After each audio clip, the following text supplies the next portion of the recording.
Hi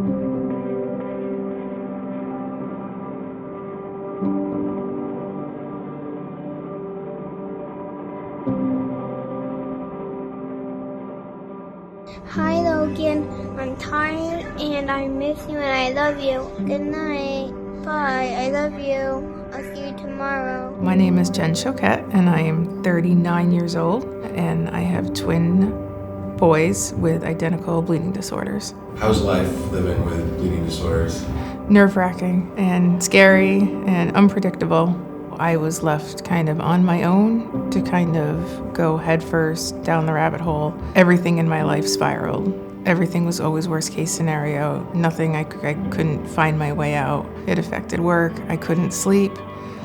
The boys were really sick. There were no answers. When Logan was 2.5, he was having a routine surgery. So they told me to prepare myself that he had some rare form of leukemia.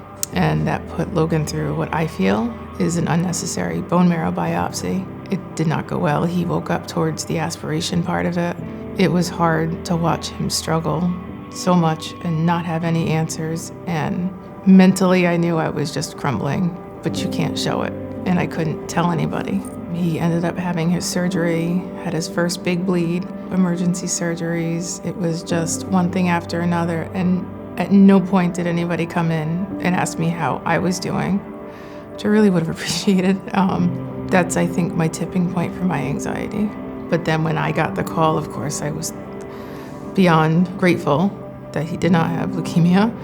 And then I got angry again. So what does he have? And their answer directly to me was, we don't know what he has, but we know it's serious. So when we infuse, we have to talk about it daily leading up to the infusion. What's gonna happen? What's it gonna feel like? Who do you want on the phone? Do you want to FaceTime? So I still get very numb right before, because I know there's gonna be a lot of hurt, and they get angry and they're mad, and I get it. And it's okay to get mad, and it's okay to get sad, and it's okay to have these down times.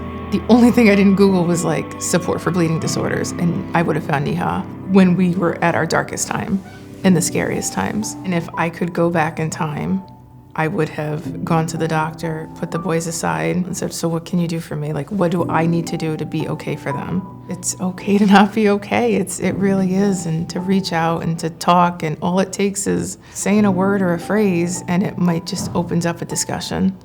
You know, that's what I'm trying to tell the boys now. Be the voice for the next person that might not know that it's okay to say, you know what, I'm not feeling right now. When I was really just fed up with everything, somebody was like, why don't you just join NEHA? And as cliche as it sounds, everything just got okay. We were walking into an event, our first event. Logan had his first bleed as we were walking into the hotel. And another mom was like, what do you need? What room are you in? And just jumped right in. And for the first time in 4.5 years, I didn't feel like I was gonna have to do this alone.